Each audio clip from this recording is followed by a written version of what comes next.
Hi, my name is Mike Haydon. I want to say thank you.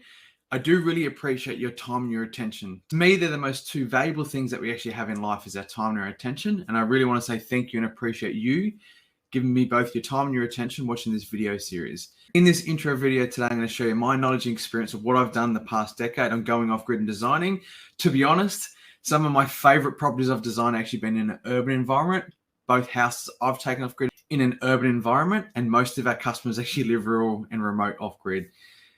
I love urban off-grid because it's more of a challenge, it's harder, you have less roof space, and it takes a lot more to get it done. In a big off-grid paddock, it doesn't really matter. You've got lots of space, lots of shed, lots of rooms. You can do anything that your budget desires. Whether you're looking to go off-grid, whether it be urban or in the city, even if it's just to add a little bit more sustainability to your build, we've worked with over 1,000 customers that we've taken off-grid. We've been involved in the process from buying blocks of land all the way through to turning lights on and everything in between. Now, the one big theme I really want you to understand and focus on and think about, it's all an energy audit. If you've been involved in permaculture, you'll understand this. If you haven't, I'd highly recommend doing some research and look into permaculture.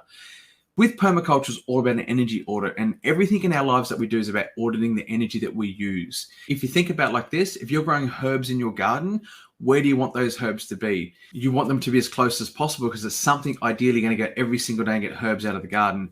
What you don't want to do is set up that you're walking all the way to the other end of your property to get herbs.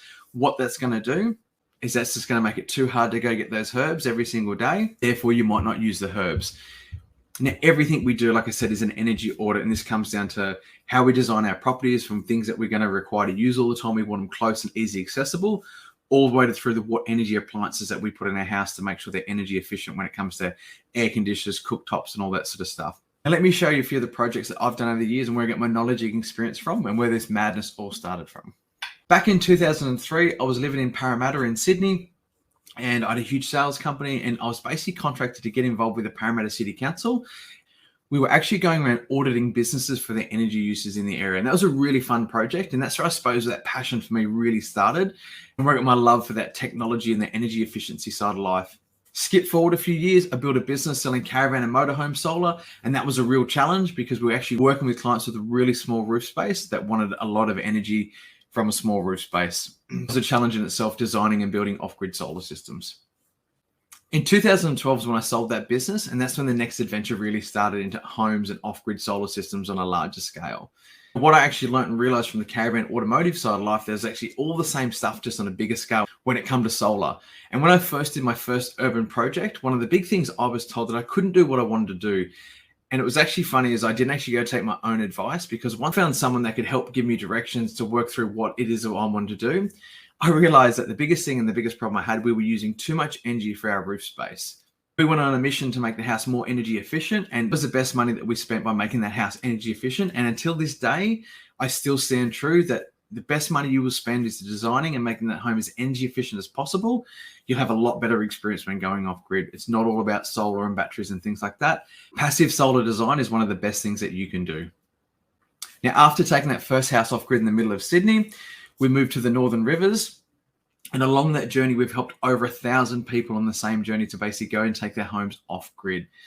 Going off grid for us and what we've been involved in has been really unique, because we've been involved with everything from helping people purchase blocks of land all the way through to turning lights on. That's given us a really unique perspective.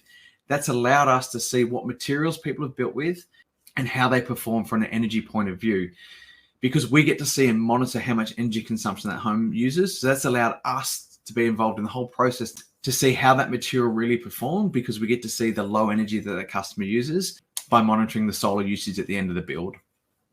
And since moving to the Northern Rivers, we took our next family home off grid. We've actually done 2 versions of it. And this was one for me that I was really passionate about at the time, because the technology had really arrived.